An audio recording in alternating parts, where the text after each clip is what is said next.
ಸರ್ಕಾರದ ವಿರುದ್ಧ ವಿಪಕ್ಷ ನಾಯಕ ಆರ್ ಅಶೋಕ್ ಕಿಡಿಕಾರಿದ್ದಾರೆ. ಮದ್ದೂರಿನಲ್ಲಿ ಅಕ್ರಮ ಮಸೀದಿ ನಿರ್ಮಾಣ ವಿಚಾರಕ್ಕೆ ಸಂಬಂಧಪಟ್ಟಂತೆ ಆ ಮಸೀದಿ ನಿರ್ಮಿಸಿರೋದು ಸರ್ಕಾರದ ಜಾಗದಲ್ಲಿ, ಅದು ಕೂಡ ಯಾವುದೇ ಲೈಸೆನ್ಸ್ ಇಲ್ಲದೆ ಕಟ್ಟಿದ್ದಾರೆ ಅಂತ ಹೇಳಿ ಮದ್ದೂರಿನಲ್ಲಿ ವಿಪಕ್ಷ ನಾಯಕ ಆರ್ ಅಶೋಕ್ ವಾಗ್ದಾಳಿಯನ್ನ ನಡೆಸಿದ್ದಾರೆ. ಈಗ ಕಲ್ಲು ಹೊಡೆದಿದ್ದಾರೆ, ನೆಕ್ಸ್ಟ್ ಬಾಂಬ್ ಹಾಕ್ತಾರೆ. ಕಾಂಗ್ರೆಸ್ನವರು ದೇಶದ್ರೋಹಿಗಳನ್ನ ಬ್ರದರ್ಸ್ ಅಂತ ಕರೀತಾರೆ. ಅದು ಅಲ್ಲದೆ ಆ ಮಸೀದಿಯಲ್ಲಿ ಬೇರೆ ಬೇರೆ ಜಿಲ್ಲೆ, ಬೇರೆ ರಾಜ್ಯದಿಂದ ಬಂದವರು ಕೂಡ ಸೇರಿಕೊಂಡಿದ್ದಾರೆ. ನಿನ್ನೆ ಆ ಮಸೀದಿ ಜಾಗದಿಂದ ಕಲ್ಲು ಹೊಡೆದಿದ್ದಾರೆ, ನೆಕ್ಸ್ಟ್ ಅದೇ ಜಾಗದಿಂದ ನಿಂತು ಬಾಂಬ್ ಹಾಕ್ತಾರೆ. ಇದೇ ಸಿದ್ದರಾಮಯ್ಯನವರು, ಇದೇ ಸರ್ಕಾರ ಇದ್ರೂ ಕೂಡ ಕುಕ್ಕರ್ ಬ್ಲಾಸ್ಟ್ ಪ್ರಕರಣದಲ್ಲಿ ಡಿಕೆಶಿ ಅವರೆಲ್ಲ ನಮ್ಮ ಬ್ರದರ್ಸ್ ಅಂದ್ರಲ್ಲ, ಅದೇ ರೀತಿ ಇಲ್ಲಿನ ಶಾಸಕರೆಲ್ಲ ಬೇಕಾದವರನ್ನ ಬ್ರದರ್ಸ್ ಅಂತಾರೆ. ಬೇಕಿದ್ರೆ ಸರ್ಕಾರದ ವಿರುದ್ಧವಾಗಿ ವಿಪಕ್ಷ ನಾಯಕ ಆರ್ ಅಶೋಕ್ ಕೆಂಡ ಕಾರಿದ್ದಾರೆ.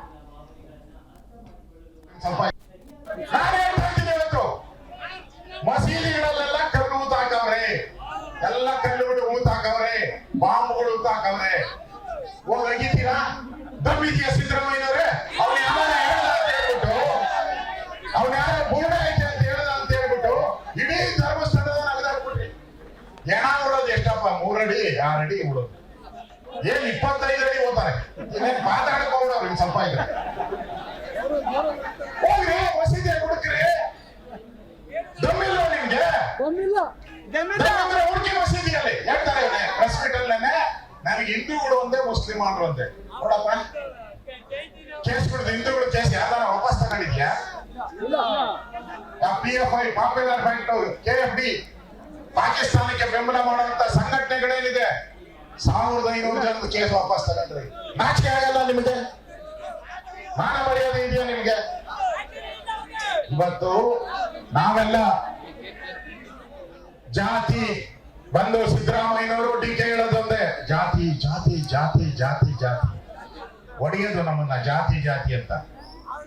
ಆಮೇಲೆ ನೋಡಿ, ಹಿಂದುಳಿದ ವರ್ಗದವರ ಅಭಿವೃದ್ಧಿ ಅಂತಾರೆ, ಹಿಂದುಳಿದ ವರ್ಗಕ್ಕೆ ಮುಸಲ್ಮಾನರು ಸೇರ್ತಾರೆ. ಅವ್ರ ಪರ್ಸೆಂಟೇಜ್ ಹೊರಟೈತೆ ಹಿಂದುಳಿದ ವರ್ಗ, ಅವಕಾಶನೇ ಇಲ್ಲ ಹಿಂದುಳಿದ ವರ್ಗ. ಸಿದ್ದರಾಮಯ್ಯ,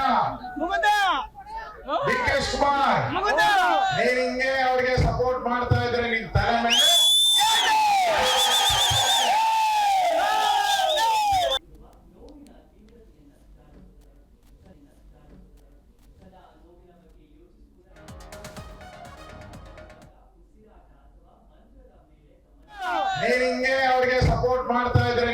ಮೇಲೆ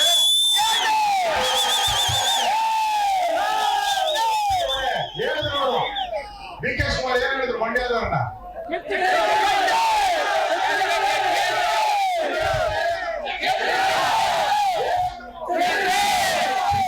ಅಂದ್ರು.